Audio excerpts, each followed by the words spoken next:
vas a subir directo en vivo, porque quiero compartir el link también. Sí, está en vivo y luego se queda aquí grabado y también en YouTube. Ya estamos, ahorita ya estamos en vivo. Ah, ok, perfecto.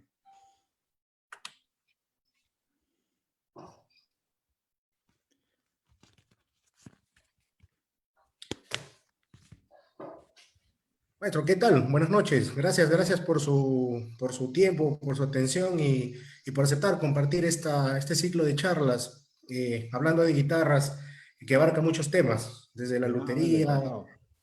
temas de marketing y eso. No, gracias de todos. Siempre es un agrado y ahora más con un guitarrista peruano. También es muy agradable. Juan Carlos, ¿cómo ha ido este tiempo en tu actividad artística, en tu agenda? Obviamente ha afectado como a todos. ¿Cómo te llegó a ti? ¿En qué momento? Supongo que tenías una agenda preparada. Coméntanos un poco de ello.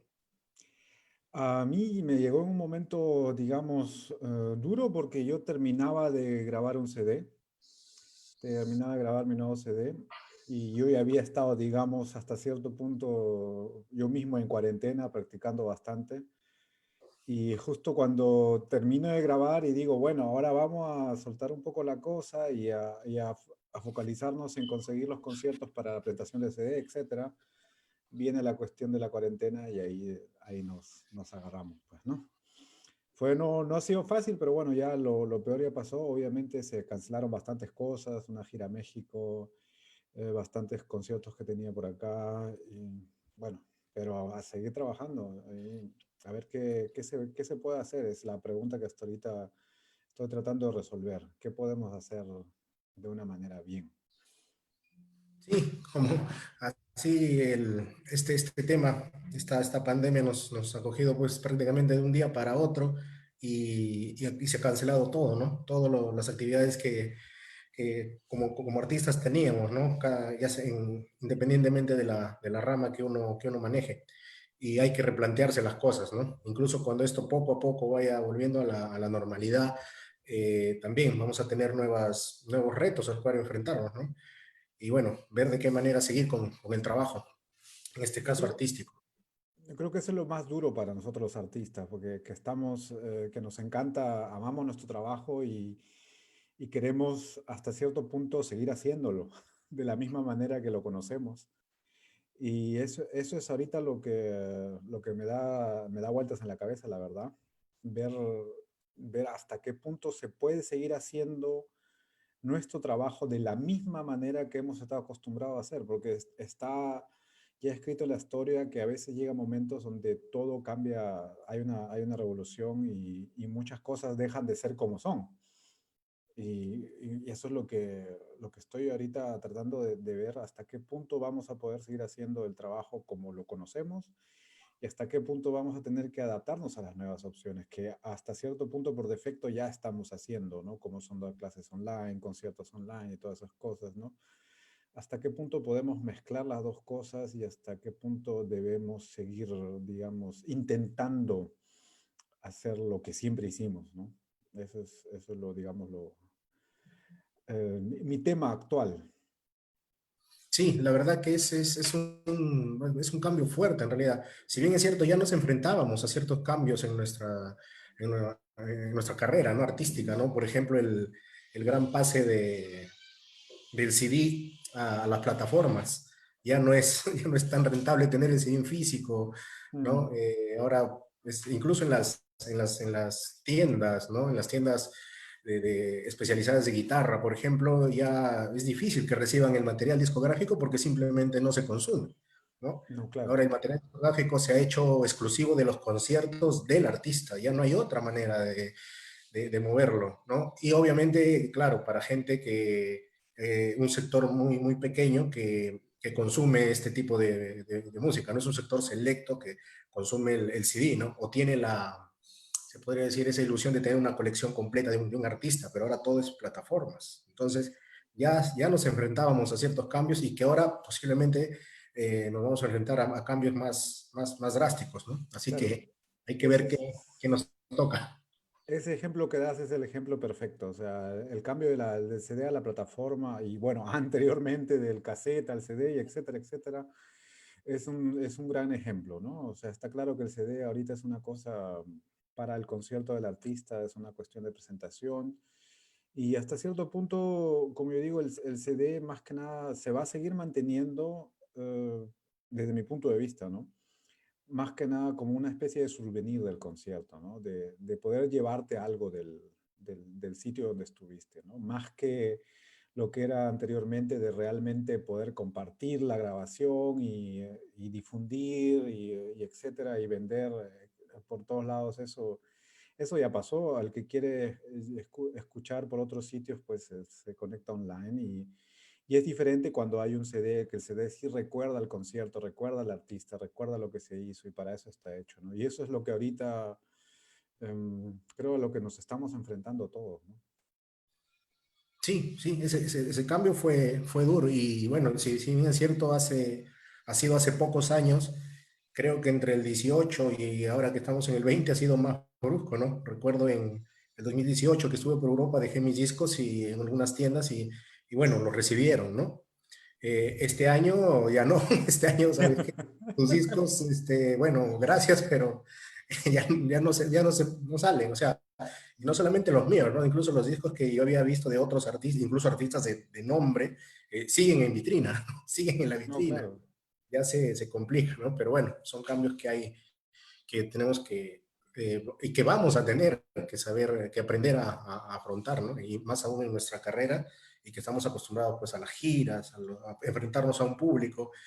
También creo que va a ser duro ese cambio para nosotros, de enfrentarnos a menos público, ¿no? O ver cierta distancia. Realmente va a ser complicado, pero bueno, vamos a ver cómo se presentan las No, cosas. definitivo. Así es. Juan Carlos, bueno, entrando ya en materia del tema, eh, siempre en los estudiantes de música y enfocados al estudiante aquí en Perú, siempre está la incógnita, ¿no? ¿Qué hacer después de terminar el conservatorio? ¿A dónde ir? ¿Cómo hacer? Recuerdo que cuando yo era estudiante no había mucha información sobre dónde seguir la carrera, ¿no? No había pues tanta información en internet, no se sabía de universidades, de sitios especializados, no se sabía qué maestros había en tal universidad, entonces era complicado, ¿no?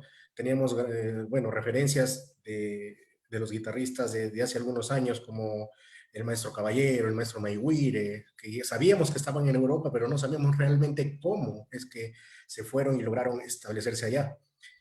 Luego, tal vez el ejemplo más conocido es en tu caso, que también pues, estás ya mucho tiempo radicando en Europa, consolidando ya una carrera y de la mano pues de maestros de talla mundial, ¿no? Joaquín Clerch y toda la generación de guitarristas con los que has podido compartir.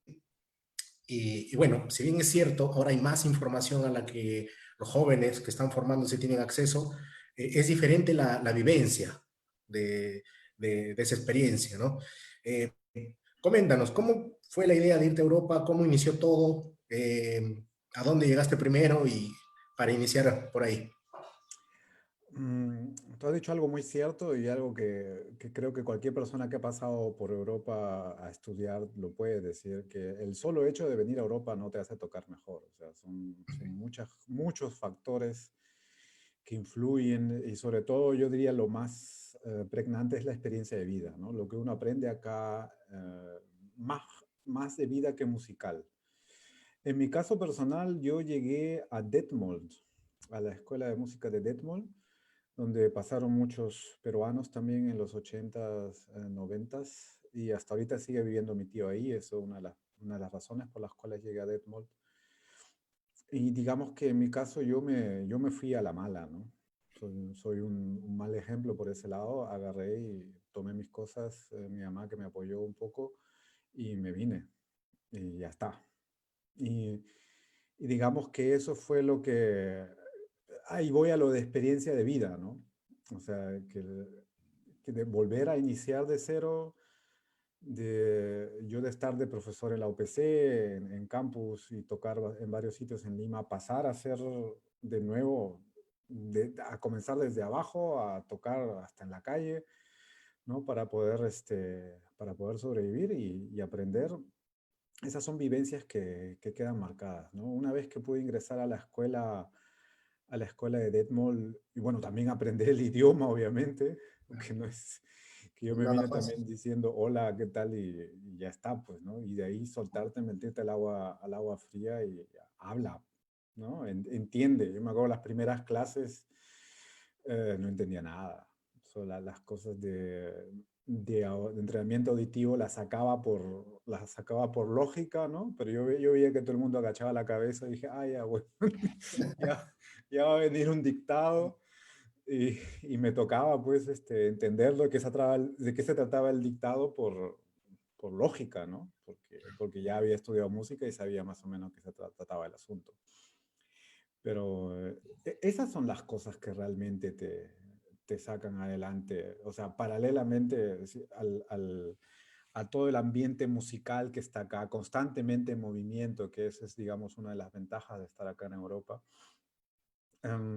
Esos otros detallitos son los que muchas veces la gente obvia, ¿no? Que agarra y dice, ah, estás en Europa, ganas en euro, ya, ¿no? Sin obviar realmente todo lo que hemos pasado. Y creo que con los colegas que he podido hablar, muchos pasamos por lo mismo, ¿no? Y podría asegurar que la gran mayoría te va a decir lo mismo, ¿no? Que realmente lo que te marca es esa experiencia, volver a agarrar de cero, a estar en la calle, a aprender un idioma nuevo, a estar ahí sin saber qué vas a hacer, a veces sin saber si vas a comer o no, ese tipo de cosas. Eso es lo que realmente marca una gran diferencia y te hace tener las cosas mucho más claras a la hora de decidir tomar un camino y a la hora de agarrar el instrumento también, ¿no? Eso es muy, muy claro. Y bueno, con la cuestión guitarrística, con mi formación guitarrística, digamos, llegué primero a Detmold, como te digo, una ciudad chica, con una escuela de música impresionante, muy bonita, donde estudié con Thomas Kirchhoff y Dale Kavanagh, el Amadeus Guitar Duo, uno de los dúos más famosos ahorita a nivel mundial. Y después me fui a Düsseldorf, a la clase de Joaquín Clerc, ¿no? Una experiencia también muy interesante, muy buena para mí, que estar en una clase de ese nivel también me ayudó mucho musicalmente hablando, ¿no? Ahí estar en contacto con tanta gente y sobre todo toda la gente que ha formado Joaquín. Hay tantos maestros actuales que han sido formados por Joaquín que ya te esfuerzan más, te saca más garra, digamos, por el estilo. Y bueno, ya después acabar y dar clases ahora en universidad, que es lo que me dedico, y conciertos, ¿no? A nivel mundial, eh, Claro. mantenerse ahí. Bien, bueno, sí, a veces cuando uno llega a un país nuevo, bueno, en el caso tuyo fue a radicar y a crecer como profesional, también como persona, esas experiencias marcan bastante, ¿no? Y marcan más incluso. Y esa es la experiencia que justamente los jóvenes que todavía no tienen la noción de cómo es, posiblemente no se las plantean, ¿no? Bueno, para hablar de un ejemplo paralelo, pero diferente a la vez. En mi caso, yo me fui, claro, acabando el conservatorio, pero a estudiar, pero yo sabía que iba a regresar, ¿no? O sea, no fue con de quedarme. Entonces, pero aún así, rescato mucho la experiencia de vida, porque es de lo que más aprendí, ¿no? Si bien es cierto, yo me fui pues, me fui, pues a un lugar donde tenía pues todo cubierto durante el curso, donde el tiempo del curso, eh, se aprende muchísimo y realmente uno ve en el nivel en el que está, ¿no? Recuerdo que llegué y escuchar en la habitación a mis compañeros, dije, aquí, aquí o sea, realmente me quedé frío, ¿no? Pero incentiva mucho a seguir porque tenía que cumplir de alguna manera y las clases son delante de ellos, con el maestro al costado y realmente es Has un... estado en clase con Kyuji Park, ¿no? Te he visto ahí en Claro, fotos. Kyuji estaba ahí de donde yo tenía clase, entonces no sabía cómo, ¿no? En realidad estuve muy nervioso en mis primeras clases Pero algo que rescato de guitarristas de ese nivel, por ejemplo, es que recuerdo mis primeros recitales ahí en Alicante, los primeros en felicitarme eran ellos. O sea, son gente tan segura de su talento que no hay ese malestar, ¿no? No hay ese recelo que a veces se ve. O sea, era un compañerismo tal que era de admirar la Kyuji, porque es una gran guitarrista, pero también no era que ella se sentía pues no superior a nadie, era un compartir y aprender entre todos. Mm, Y algo que también aprendí mucho, mucho ahí, era que no necesariamente, por ejemplo, era demostrar la técnica y el talento en una obra increíblemente difícil, ¿no? Era mejor tocar tal vez algo de no tanta dificultad, pero tocarla bien, interpretarla bien. Y esa era una idea que yo, por ejemplo, no la tenía hasta que fui allá. Entonces, la experiencia de vida, la experiencia de conversar y de los consejos que daban los maestros, cada cual en su especialidad, creo que sí, a mí fue lo que más me ayudó, ¿no? O sea, luego de eso, mi visión cambió totalmente. eh, mi forma de estudiar, hasta la interpretación y los detalles que tengo al escoger el repertorio, ¿no? Antes era tal vez con la idea que me fui yo de aquí de Perú, era escoger la obra más difícil y como sea sacarla porque tiene que tener peso el programa.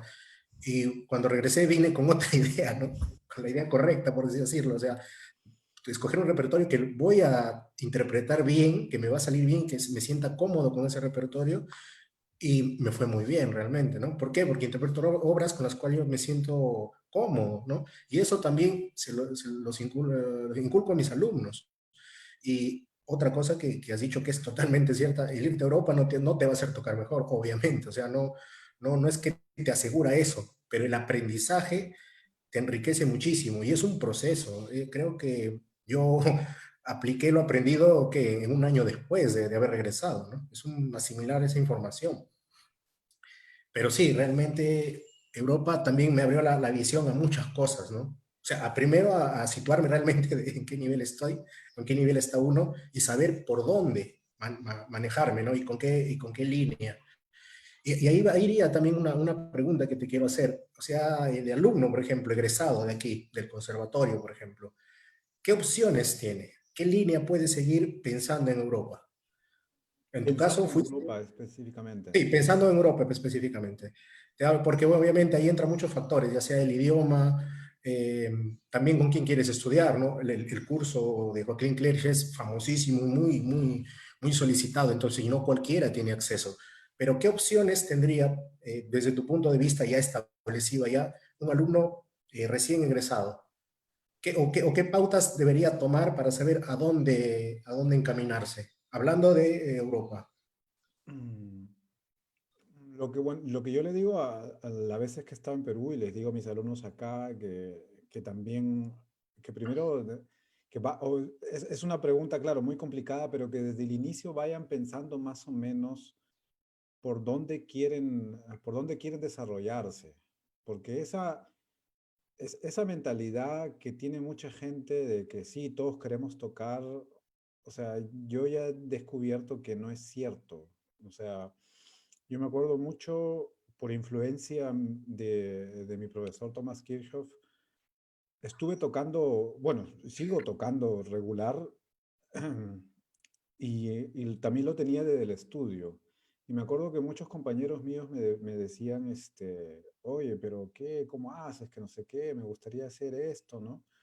Y yo le digo, bueno, hazlo, simplemente, o sea, comienza a buscar, o sea, preséntate acá y tienes que hacer otra cosa y después de eso se daban cuenta que no es realmente tan sencillo, tan agradable, ¿no? Hay gente que le gusta dormir en su casa, tienes que tener fotos preparadas, tienes que tener un programa, tienes que estar llamando, tienes que viajar, tienes que comer en otros sitios, ¿sabes? A mí me ha tocado bajar del avión e ir a tocar, o sea, esas Sí, son cosas que...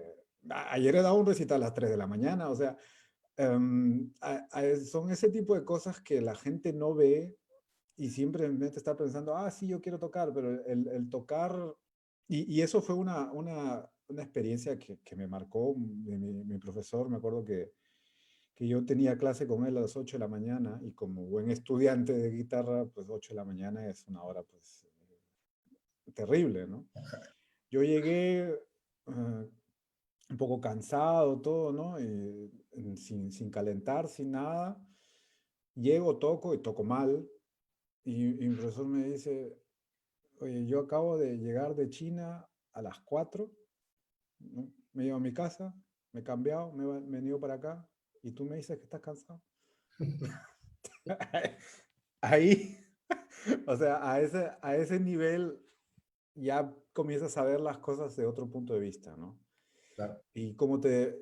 Volviendo al tema que tú me dices, comenzar a definir más o menos por dónde realmente uno quiere ir, porque todo el mundo dice, ya, sí, vamos a tocar, pero una vez que estás ahí, conozco mucha gente que se ha dado cuenta que no es realmente lo que quiere, porque es un trabajo que hay atrás que la gente no conoce, y que no es necesariamente el más bonito, ¿no? O sea, primero comenzar por ahí, y ver que, de acuerdo a eso, comenzar a enfocar dónde se puede ir. O sea, lo que yo siempre también recomiendo es que vayan preguntando a gente más o menos con qué, quién ha seguido más o menos el camino que tú parece que te gustaría seguir y comenzar a preguntar. Ahora en la época del internet es fácil preguntar. Le puedes preguntar a una persona, oye, ¿cómo te fue por acá, no?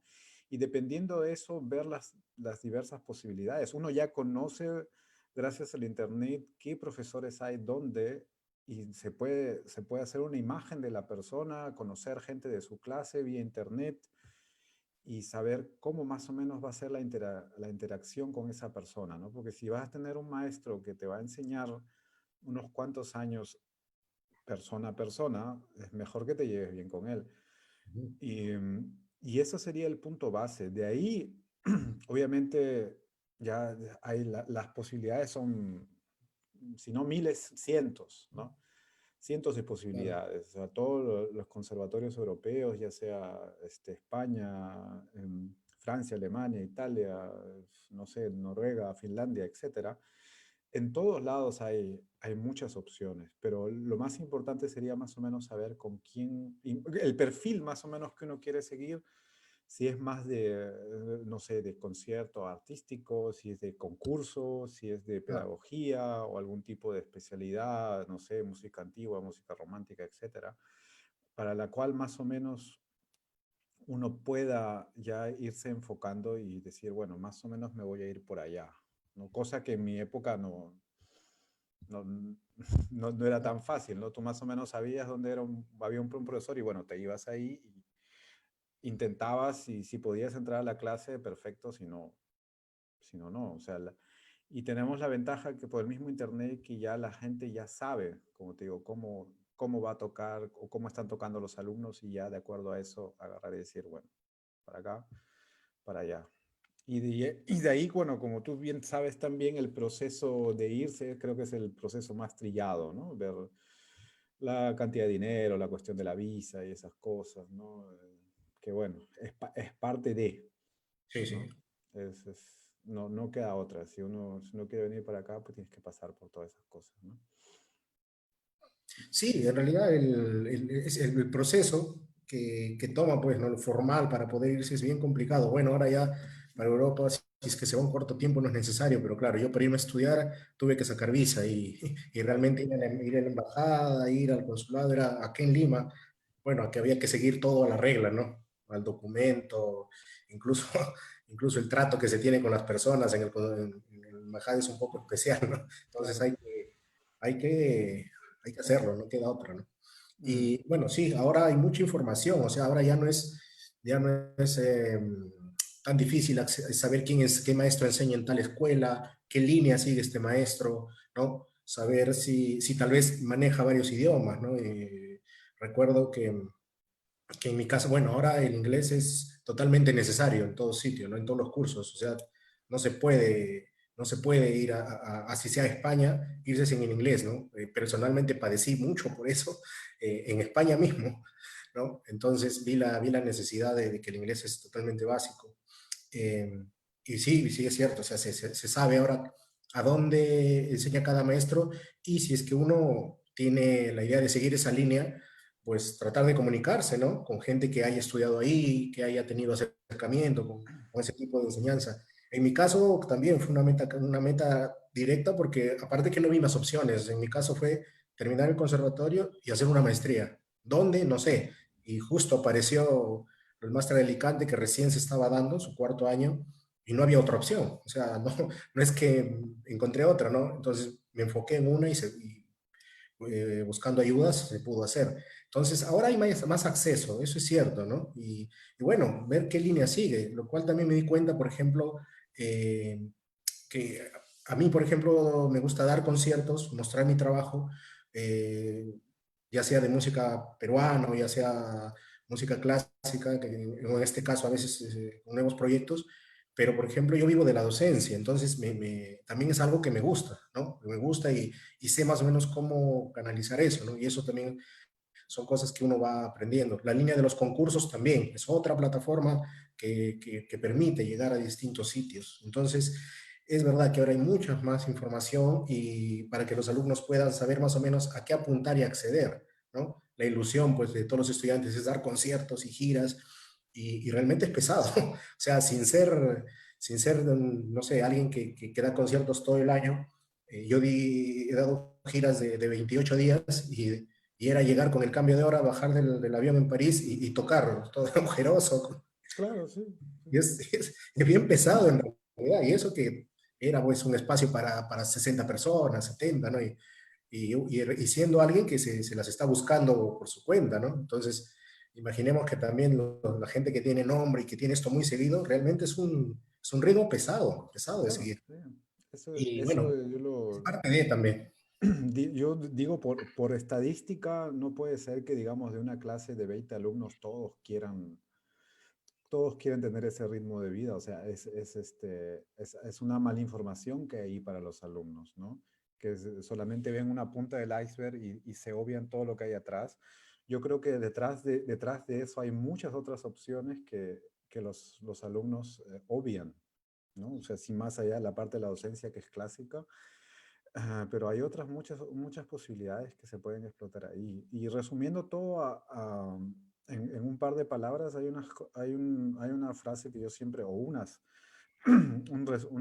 frases con las que siempre me quedo en ese caso, y que lo he dicho en algunas clases maestras, que uno siempre tiene tres tipos de opiniones. De la gente, cuando quiere hacer algo, tiene tres tipos de opiniones. La gente que no sabe lo que vas a hacer, de la gente que hizo lo que vas a hacer y le fue mal, y la gente que hizo lo que va a hacer y le fue bien. O sea, búscate las opiniones de las personas que les fue bien, porque lamentablemente las dos cosas que siempre se van a encontrar más son la gente que no tiene la menor idea de lo que quieres hacer y la gente que hizo lo que tú haces Fue y te mal. vas a dar su opinión, y que probablemente no sea la mejor opinión a seguir. Sí, sí, cierto. Bueno, sí, y cuando uno está en etapa de estudiante, pues es como que más susceptible, ¿no? A ese tipo de opiniones. No, Y claro, sí, sí, sí, uno busca tal vez la opinión esperanzadora, ¿no? Sí, vas a ir a Europa y te pinta las cosas como tal vez a él le fueron bien, pero no es lo mismo para todos. Y sí, yo hablando del caso que mencionaste, ¿no? De que hablando de estadísticas, cuántos alumnos o cuántos guitarristas que estén en formación quisieran dedicarse a dar conciertos solamente. Recuerdo hace un año en un curso que dicto en el conservatorio, muchos de mis alumnos no les interesaban los concursos, querían dedicarse a hacer arreglos, a trabajar en investigación, ¿no? Eh, Netamente a dedicarse a interpretación de música clásica peruana, por ejemplo. O sea, tienen una línea fija y ahí realmente yo veo algo más sensato y más agradable desde mi punto de vista, ¿no? Porque si bien es cierto, se están formando bajo un sílabus, donde tocan sordo, donde tocan tarrere, y es precioso y es nuestra música, obviamente también. Veo en ellos el interés por algo que un campo que no se ha explotado y el interés de hacerlo bien, ¿no? Y eso es lo ujú, más interesante, o sea, escuchar alumnos que transcriben, por ejemplo, obras de Roberto Carpio, de, de Valcárcel, y tocar en guitarra eso con una idea y una fluidez propia, realmente es muy notorio, ¿no? Y se celebra bastante. Y ahora, actualmente, la generación actual, aquí hablando del Perú, eh, tiene bastante mayor interés en la música peruana, de todas sus vertientes, tradicional, clásica, y hacer cosas nuevas. Entonces veo un avance en ese aspecto, ¿no? Lo cual también es cierto que para mostrar ese trabajo están las miras de sacarlo afuera, ¿no? Al menos es un punto que sí yo también, que lo he hecho yo, por ejemplo, con mi música, ¿no? Sacarla de su núcleo, por ejemplo, la música de Cajamarca, y mostrarla afuera. Creo, me parece a mí la única forma de moverla, ¿no? De sacarla de Cajamarca y mostrarla, ¿no? Hablando de música tradicional. Y ahí va un poco también algo que te quería preguntar en cuanto al repertorio, que incluso hablamos un poco con Arturo Castro de eso, ¿no? Que él también tiene sus propias, sus Sí. ideas sobre esto, Con Arturo ¿no? hemos hablado también cuántas veces de eso. Sí, sí, y siempre llegamos, si bien es cierto, a un acuerdo, pero también nos abrimos por otros sitios y hay tantas líneas. ¿Cómo manejar, no? ¿Qué puede, lo típico es que un guitarrista, pues, de su país lleve algo de su país, ¿no? Y recuerdo en una clase con los hermanos Assad, lanzaron una pregunta al aire, toquen algo de su país o tócate la melodía de algo de tu país, porque estábamos viendo ritmos latinoamericanos. Y recuerdo que de algunos países no sabían su propia música, ¿no? Era, o sea, creo que tenía una amiga danesa y no sabía algo popular de su sitio, ¿no? Ahora, el mexicano no tuvo problemas, el brasileño tampoco, el peruano tampoco, ¿no? Aunque sea la línea melódica, pero sabían. Entonces, ¿qué repertorio o cómo puede elegir el guitarrista que quiere ir con algo diferente a Europa, ¿no? Si bien es cierto a formarse con una línea académica, pero puede llevar algo de respaldo, ¿no? Para no tocar lo mismo en algún caso. Bueno, eh, supongamos que si ya acabó, tiene la cosa mucho más fácil. El problema cuando están durante el estudio tienen que seguir más o menos un sílabus, tienen que aprender algunas Ah, cosas. Pero si ya acabó, obviamente, pues, creo que para mí sería la cosa más fácil, o sea, hasta cierto punto, es simplemente tocar lo que te gusta, ¿no?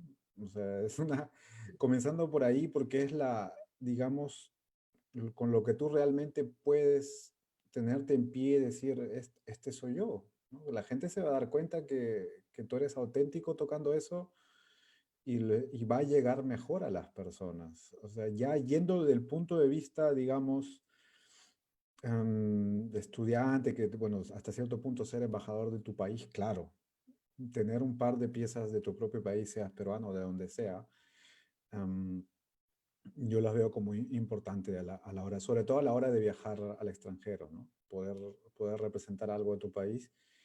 Y, eh, y justo de eso también lo hablamos un poco con Marco Tamayo cuando estuvo acá, está en la entrevista que subí, que él mismo también decía, ¿no? Que por más cubano que es, él se siente más guitarrista clásico, ¿no? Pero aún así, el primer disco que grabó fue con música cubana. Y ese fue su gancho, digamos, con Naxos para poder comenzar a grabar cosas de Paganini, Giuliani, Legnani y diversas otras cosas que él ha podido grabar, ¿no? Lo cual, eso ya va a otro punto que lo tocamos, me acuerdo, en esa época ya, que es la visión de mercado, ¿no? claro. Porque hasta qué punto sirve que vayamos otra vez a grabar Sor o Giuliani o todas esas cosas, ¿no? Si ya está grabado varias veces por guitarristas de mucho renombre, ¿no?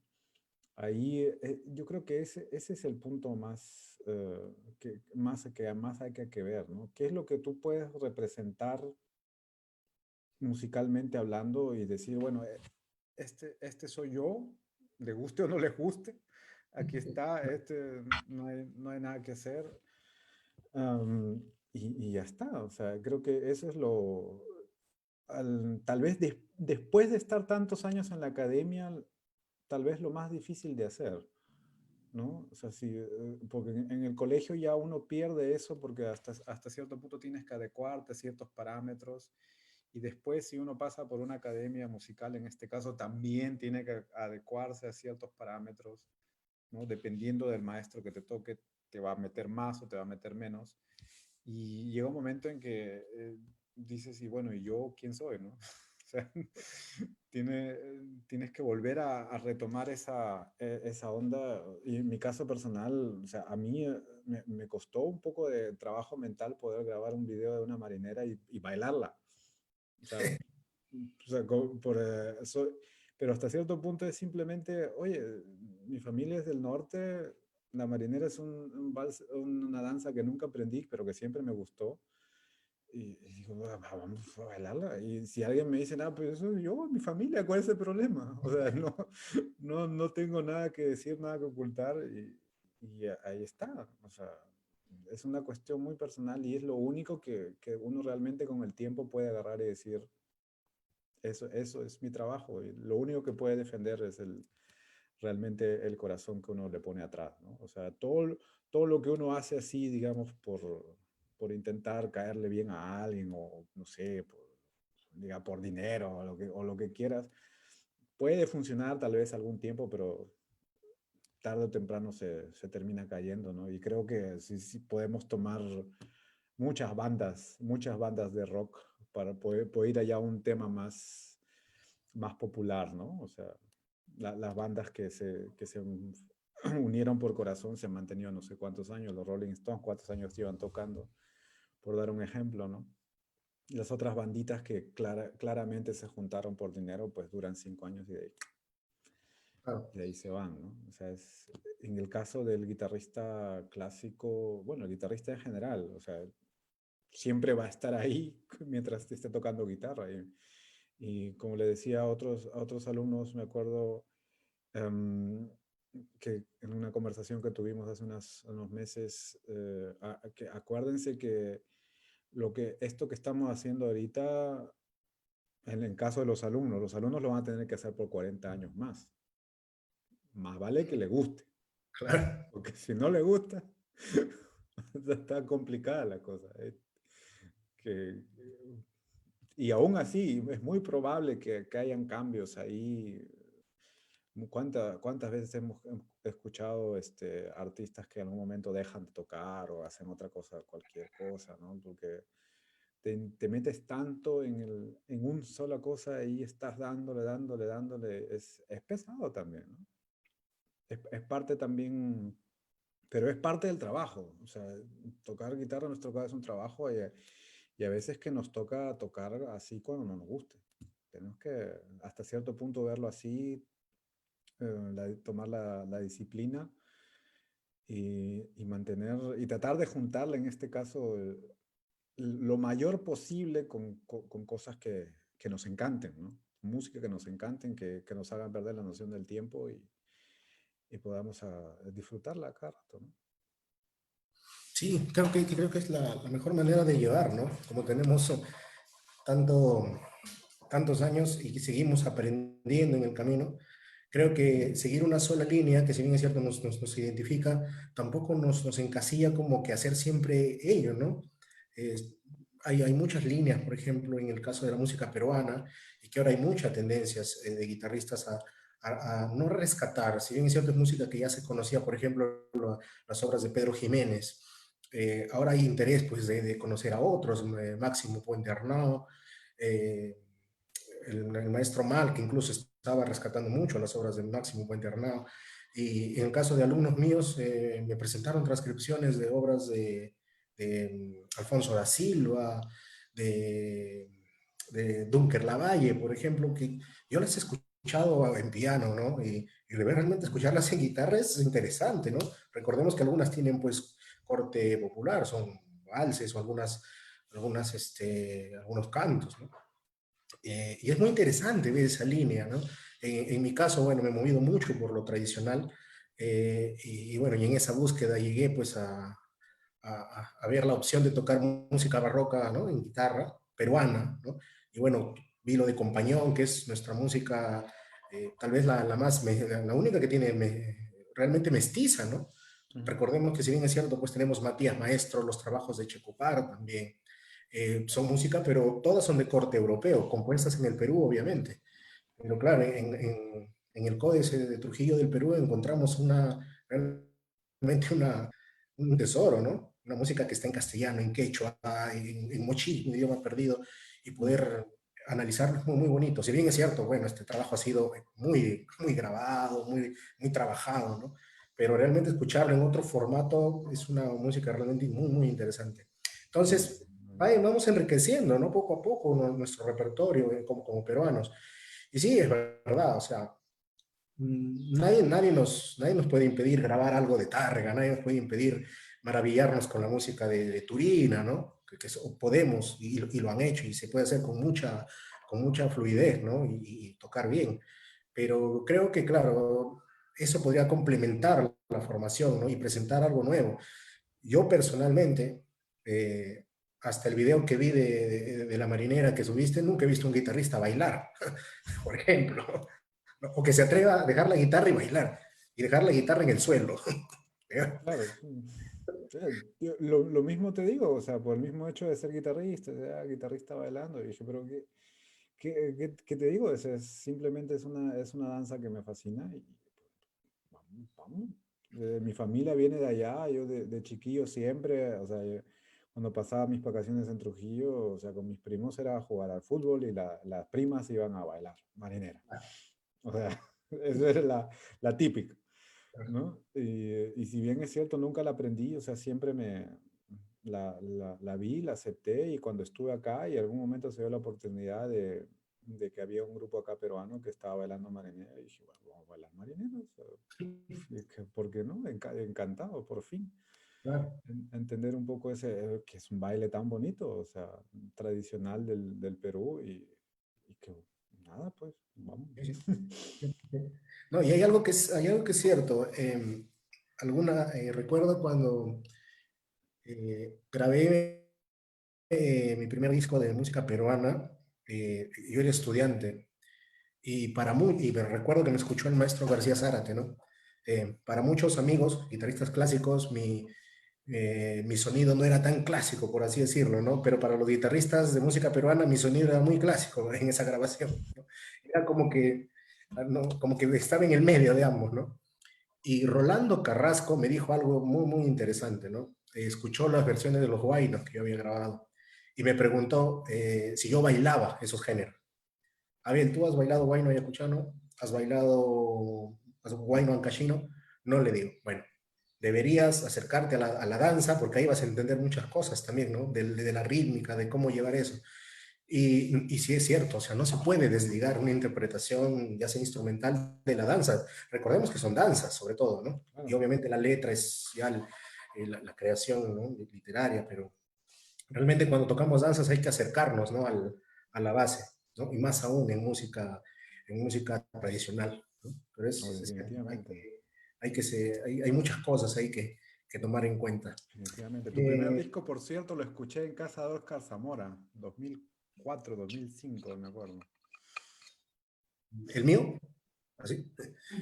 Es que recuerdo que se lo di, pero fue hace tiempo, ya no recuerdo el año. Por eso te digo, tu disco lo escuché antes de conocerte, en casa de Oscar Zamora, que me lo hizo Ah, escuchar. sí, hace muchos años, recuerdo, fue mucho, mucho tiempo. Bueno, de ahí salieron otros, ya con otras ideas, pero ahí vamos, en el camino de siempre producir, ¿no? Y hacer cosas, hacer cosas. Sí, Pero claro. bien. Bueno, Juan Carlos, nos comentaste de un último disco. Sé que tienes uno anterior, ¿cierto? Que sí lo logré escuchar. Tengo cuatro. Claro, bueno, yo escuché donde grababas el de danzas. Ujú.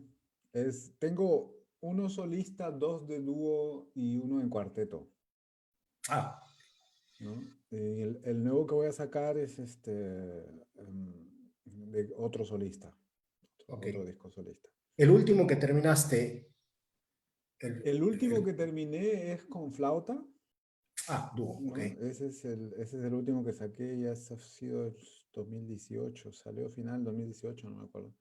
Ok. Claro, que grabamos piezas que tienen que ver con la ópera, una transcripción de Carmen de Sarasate, de Bonn, una cuestión popurrí de Giuliani, unas piezas que nos compuso Pedro Rodríguez, Ok. unas variaciones sobre el Cóndor pasa. Qué genial. Bueno, Y Pedro, algo más que también nos compusieron unas variaciones, una fantasía sobre Fledermaus, sobre el murciélago de Strauss. Eso genial. eso fue el programa del disco. En danzas salió en 2016, Ese si sí no lo me escuché. recuerdo. Ese sí lo escuché. 2016, 2017, 2016 creo que. Claro, ahí, que bueno, no son, no es música para bailar, obviamente, pero son música, son piezas que están inspiradas en danzas, ¿no? Y justo fue la época donde, claro, estaba, ya tenía un tiempo bailando marinera y tocó hacer estaba con esa idea, ¿no? De tocar música que tenga que ver con la danza y obviamente para convencer una disquera que te grabe, tienes que presentar un proyecto también claro, ¿no? Porque agarrar y decirle, oye, quiero tocar mis favoritas, complicado. Y digamos que yo ya bueno, ya tenía los dos discos anteriores y era como que ya tocaba sacar un disco solo, que hace tiempo lo había propuesto, obviamente, pero como no tenía esa visión, yo agarraba y le decía, bueno, quiero tocar esto, que era prácticamente piezas que me gustaban y con lo que iba a tocar en mi examen, cosas así. Y era como que,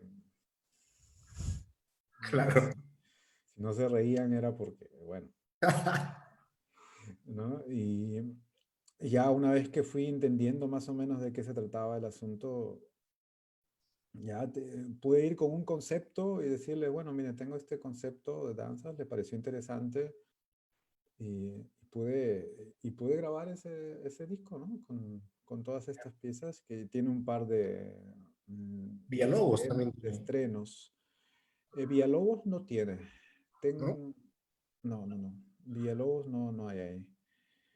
Hay, bueno, Invocación y Danza de Rodrigo, está la Fantasía Sevillana de Turina, están los valses sentimentales de Granados, Ya, ah, sí, se lo conozco. mm, bueno, las piezas peruanas, La Marinera, El Cóndor Pasa, La Polca, Locos Suspiros, unas piezas, tres danzas de un amigo mexicano, Winfried Kellner, tiene nombre alemán, pero es mexicano. Está una pavana de Terukaku Yamashita, es hijo de Kazuhito. Mm, y bueno, creo que eso es todo. Ah, no, y los valses de Lauro, tres valses de Lauro. Lauro, ok. Bueno, un repertorio bastante variado. ¿No? Bueno, Mm, todo este material se encuentra en plataformas, está disponible, claro, está. Obviamente está en plataforma, está en YouTube, está en Spotify, también está en genial. CD disponible. Todo eso, después aquí en el video se queda todo aquí, los links. Claro, está todo disponible. Yo en mi canal de YouTube también tengo videos especiales, ¿no? O sea, no solamente el audio, sino videos hechos a partir de esas piezas, ¿no? La polca, la marinera. A ver, ¿qué más? Creo que esas son las dos que tengo por el momento. Dale, sí, bueno, todo se queda ahí registrado para poner, para que quede aquí en el video y tener, ¿no? Siempre estar atentos a tus publicaciones. Bueno, y en el caso de la obra que mencionas que ha hecho Pedro Rodríguez, eh, bueno, comentar a la gente que Pedro Rodríguez es, para mí personalmente, es un genio, ¿no?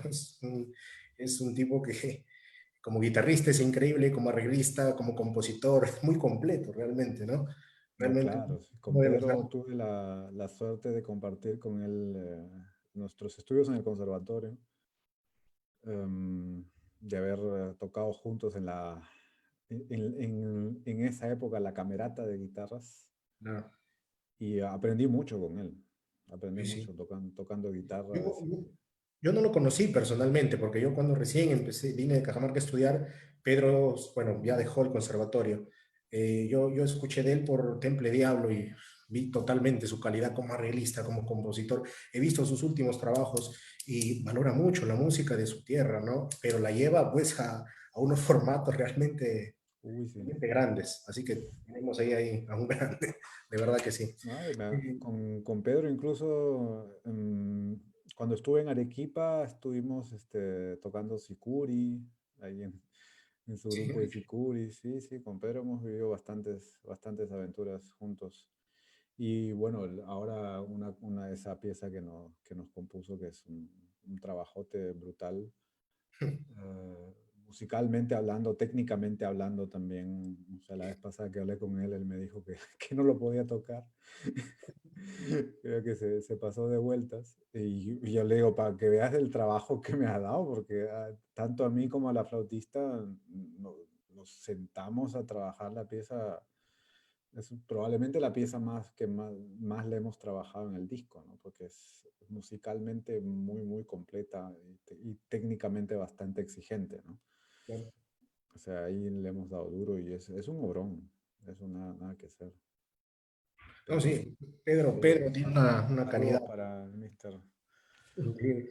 No, y saludar también a todos los y agradecer a la gente que está viendo esta transmisión y que está pendiente y que, bueno, ha escuchado ahora tu experiencia, ¿no? Tus consejos y la visión, ¿no? Que les sirva para tener miras a dónde quieren ir, ¿no? A dónde llegar y de qué manera manejarse también, ¿no? Ahora que hay muchas posibilidades.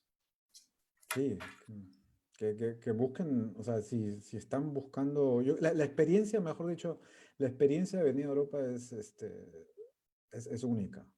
O sea, para estudiar, aunque sea estar un semestre, un año, lo que sea, de intercambio, te, te hace ver las cosas de otro punto de vista, ¿no? Y sobre todo si vas a un país donde tu idioma no es el nativo, ¿no? Y creo que ahí el choque es hasta más profundo, ¿no?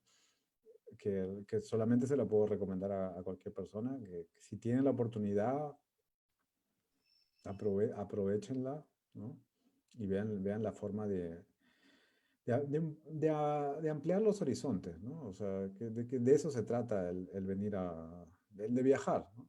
El viajar es para ampliar horizontes y solamente que esto es un viaje más largo, ¿no? Estar en otro sitio, ver qué se puede hacer y compartir esta experiencia de vida, otros puntos de vista, ¿no?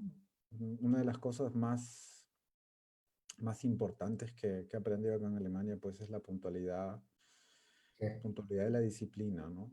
Que es unas cosas que en Perú nos cuesta, pero que creo que en este cierto punto hacen realmente la diferencia, ¿no? O sea, de estar ahí puntual a la hora que te toca y de estar disciplinado, ser constante, tener una meta, ir para allá y hacer lo que te toca hacer, ¿no? Yo hablando con guitarristas que están tocando, que tocan mucho, que han ganado bastantes concursos, o sea, uno ve solamente la punta del iceberg y en la mayoría de los casos, no todos, porque siempre hay un par de excepciones que confirman la regla, pues hay bastante trabajo duro atrás, ¿no? O sea, claro.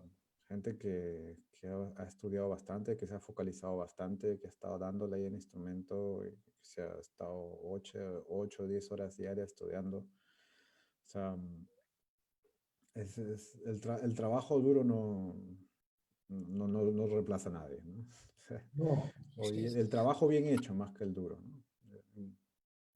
sí, bueno, todo logro tiene detrás, ¿no? Tiene detrás una historia, o sea, un trabajo duro, una constancia. De repente ese logro ha sido, pues, el resultado tal vez de muchos fracasos. O sea, claro, la gente ve la parte romántica, por así decirlo, ¿no? El viaje, el concierto, Sí, sí, sí, claro.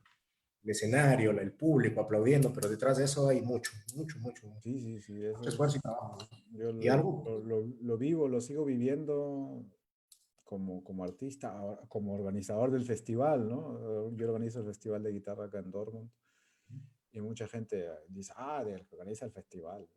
Entonces, la cantidad de trabajo que hay detrás de organizar el festival. sí, sí, ¿no? Y sí, sí, bueno, acá también, ¿no? Muchos eventos se organizan siempre con mucha antelación, pero al menos las cosas que yo he visto en Europa, hasta para mí, separar un auditorio es con mínimo con 12 meses de anticipación, o sea, es demasiado el tiempo que se invierte para un evento, ¿no? Que puede durar una semana como máximo. Es Claro, bastante, y bueno, virtudes como la puntualidad, el orden, sí es cierto, cuando uno va para allá a Europa se da cuenta de ello, ¿no? Que ya uno ya no se choca pues con tráfico, no se choca con que los buses pasan a la tal hora, incluso los horarios en clases, ¿no? se respetan. Y eso sí, eso ayuda mucho también a avanzar. Y eso es algo que también tratamos de avanzar. Juan Carlos, gracias, gracias de verdad por tu tiempo, por esta charla tan amena, de verdad, muchas gracias. No, de nada, Abel. Y esperando que esto pase y tenerte pronto por aquí. Eso también espero yo. De poder ir a Perú, que estaba viendo este año, o sea, a más tardar el próximo año, de todas maneras estoy por allá. Eso sí, lo tengo claro. Y esperemos pues que todos salgamos de la mejor manera posible de todas estas complicaciones, ¿no? O sea, que no es tan fácil en cualquier parte del mundo, ¿no? O sea, acá están canceladas muchas cosas, bueno, creo que ustedes ya lo saben, ¿no? Y bueno, tenemos que ver qué vamos a hacer ahorita. Es el tema que con el comenzamos, ¿no? ¿Cómo vamos a salir de esta? De alguna manera reinventarnos, encontrar el camino que nos lleve adelante durante este tiempo, ¿no? Y seguir adelante con la guitarra, ¿no? Que creo que de eso se trata, ¿no? Todos nos metimos con este instrumento por amor al instrumento, por amor a la música y sigamos compartiendo lo que, una de las cosas que a mí más me motiva es algo que yo no pensé a la hora de venirme, que yo me venía con la idea de que, bueno, acá en Europa mucha gente va a conocer la guitarra y no, o sea, hasta ahorita a cada concierto que doy, siempre me encuentro por lo menos con una persona por concierto que me dice algo así nunca había escuchado antes. Y eso es para mí, digamos, lo más satisfactorio, ¿no? O sea, poder llevarle a alguien que no conoce, hacerle ver lo que se puede hacer con una guitarra, que tenemos, digamos, esa imagen de solamente acordes y ese tipo de cosas, ¿no? Que por ese lado es una desventaja, pero por otro lado también nos hace acercar de alguna manera más al público, ¿no? O sea, porque dice, ay, bueno, por eso mismo que es tan popular, puede ser que esa persona tenga una guitarra en casa o que tenga alguien que tenga una guitarra y dice, ah, mira, había alguien tocar hacer esto y un poco viene la curiosidad, ¿no? Que fue lo que me pasó a mí, ¿no? Yo comencé tocando rock y después cuando vi lo que se podía hacer con una guitarra, dije, wow, esto está buenísimo, ¿no? Vamos, vamos a seguir qué se puede hacer, ¿no? Y, y a seguir adelante, ¿no? Bueno, tenemos que, ¿no? De esto vamos a salir y avanzar, ¿no? Ya tenemos, bueno, el camino trazado, así que esto nos va a frenar un poco, pero nada, solo nos queda esperarnos un poco y retomar las cosas cuando se pueda. Sí, Juan claro. Carlos, un abrazo, hermano. Muchas gracias, gracias y bueno, Encantado, hasta Abel. otra oportunidad. Gracias por todo. Encantado. Fuerte Ujú. abrazo, nos vemos. Chao, gracias.